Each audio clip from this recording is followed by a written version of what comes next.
Les chevaliers du zodiaque, la saga de Zeus. Chapitre 23. Surgit le dieu des dieux. Seiya arrive au temple d'Héra. Devant lui, il trouve Athéna Saori tombée à terre. Elle était blessée et ses vêtements déchirés. Devant Athéna se tenait Héra, qui disait « Bien que tu sois seul, pour qu'un chevalier ennemi soit arrivé jusqu'aux zones les plus centrales de l'Olympe, je t'admire. Quel est ton nom ?» Seiya se prépare à attaquer la déesse, mais Athéna se place devant lui et dit « Tu ne peux pas attaquer, Seiya. Ceci est mon combat solo en tant que déesse. De plus, il y a une raison pour que je règle les choses avec Héra de mes propres mains. » Elle lève le bâton et poursuit. « Maintenant, après quelques milliers d'années, sentant ton Cosmo, je suis enfin certaine. Ta véritable forme du Cosmo noir, l'ombre qui a plané sur mes ennemis jusqu'à maintenant, c'était toi, Héra. La reine qui domine toute chose dans la nature et aussi celle qui a assumé le rôle de Zeus, le grand dieu du monde céleste. » Athéna poursuit, révélant l'origine des guerres. « C'est toi qui as implanté le mal dans le cœur de Saga des Gémeaux pour le faire se rebeller et m'attaquer alors que j'étais encore bébé. Il y a 13 ans, tu as guidé Canon pour réveiller l'empereur des mers, Poséidon, et tu as envoyé Hypno et Thanatos, qui devaient être des dieux célestes, servir l'empereur des morts, Hadès, pour provoquer davantage de guerres saintes. Ainsi, tu as fait que terre, mer et monde souterrain entrent en conflit, nous affaiblissant tous. C'était ta tactique pour nous rendre inutiles devant Zeus et les déesses, sachant que l'ère néo-genèse était proche. Tu as toujours voulu que je meure, n'est-ce pas, Héra? Tout ça par amour de mon père, Zeus. » Héra sourit et répond. « Tu as enfin compris, Athéna? » « Oui, c'était moi qui ai fait se battre les dieux entre eux, répandant le mal parmi Saga, Hypno et les autres. Même avec le courage de tes chevaliers, l'objectif est déjà presque atteint. La nouvelle ère Genèse sera bientôt activée. Mais tu as commis une erreur. Cette ère ne peut être activée que par le souhait de Zeus lui-même. » Héra continue. « Parmi tous les dieux de l'Olympe, seul le dieu absolu, le grand Zeus, peut exhiber la volonté divine et la force directrice de la nouvelle ère. La preuve, c'est la néo-genèse elle-même. Tu ne veux pas y croire, mais moi-même j'ai douté quand j'ai su que le miséricordieux Zeus voulait détruire toute la terre. Je n'ai jamais pensé que ton père serait aussi cruel, mais c'est un fait. Il l'est. Vous tous avez été abandonnés par Zeus. » Héra élève son Cosmo et crie. « Enfin, laissez-moi vous guider sur le chemin de la mort. Recevez ça. » Elle part à l'attaque. Seiya crie, inquiet, mais le bâton d'Athéna, la déesse de la victoire, Nike, s'élève. Sa lueur resplendissante est si intense qu'elle protège Athéna et atteint encore Héra avec une force divine. Héra, à terre, écarquille les yeux. Ça ne peut pas être? C'est la Kamui d'Athéna. Une lueur dorée envahit le corps de Saori Kigo. La véritable Kamui d'Athéna se révèle. Héra, étonnée, s'exclame. Alors c'est vrai que Abel a donné sa propre vie pour ressusciter une Kamui. Athéna répond. Héra, ma Kamui a été liée à l'âme de mon frère Abel et a repoussé parfaitement ton attaque. Maintenant que tu as utilisé tout ton pouvoir, tu ne peux plus bouger. Ainsi, je pourrai aller là où mon père est. Héra, haletante, admet. Je me suis mal calculé. Si tu n'avais pas cette Kamui, je t'aurais définitivement tué. Seiya dit.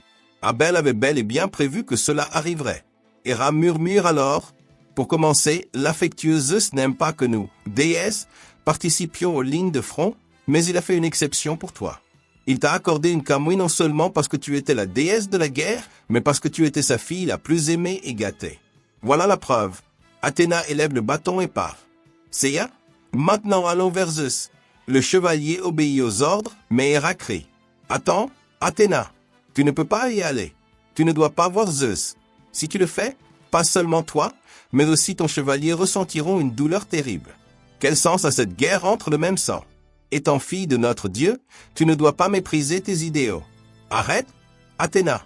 Arrêtez, Pégase. Athéna et Seiya ignorent l'avertissement et passent le portail qui mène au temple de Zeus. Pendant ce temps, à l'extérieur du temple d'Héra, la bataille entre Maranda et Prométhée arrive à son terme. L'Amazone porte un coup fatal. Prométhée demande « Pourquoi, Rose? Toi aussi tu sers les dieux, et pourtant tu les trahis.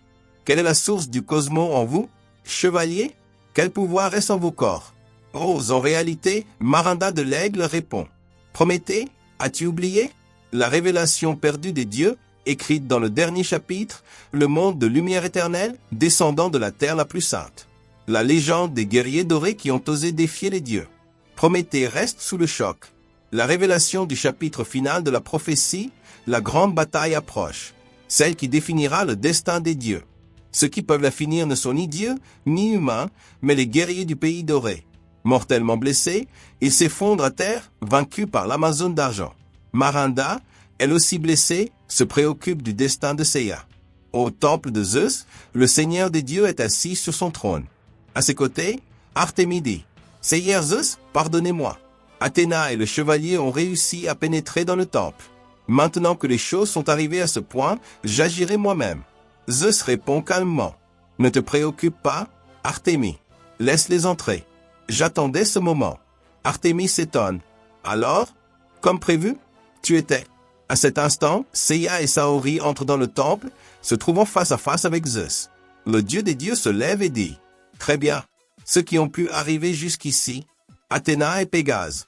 Après des milliers d'années, j'attendais ce moment pour vous affronter à nouveau. Levez vos visages et laissez-moi mieux vous voir. » Athéna s'agenouille et dit, « Il y a bien longtemps, grand dieu des dieux. Mon père bien-aimé, Zeus. » Seiya, surpris, murmure. Alors cet homme est au-dessus des 12 dieux olympiques et occupe le trône suprême. Tu es Zeus. Et ainsi, le dieu des dieux se révèle, le père d'Athéna. Au prochain chapitre, la partie finale approche. Zeus, le dieu suprême, montre ses yeux qui conduisent la volonté cosmique. Le compte à rebours pour l'anéantissement du monde a commencé. Sera-ce une prière des dieux pour un nouveau monde ou un chant funèbre pour l'humanité? Alliés et ennemis ont combattu bravement pour les idéaux en lesquels ils croyaient. Maintenant, seuls trois restent, Zeus, Athéna et Seiya. Quelles seront les intentions de ceux qui partagent le destin du monde? Rassemblant tous les sentiments, le Pégase s'élèvera. Ne manquez pas le prochain chapitre de Les Chevaliers du Zodiaque, la saga de Zeus, ici sur la chaîne. Et souvenez-vous, les amis, cette histoire a été écrite et dessinée par le fan Hiro Sakamihara sous forme de doujinshi au début des années 2000. Partagez-la avec vos amis fans des Chevaliers qui ont toujours voulu savoir comment serait la tant rêvée saga de Zeus. Merci d'avoir regardé jusqu'à la fin, on est ensemble. Alors, avez-vous déjà ressenti le Cosmo?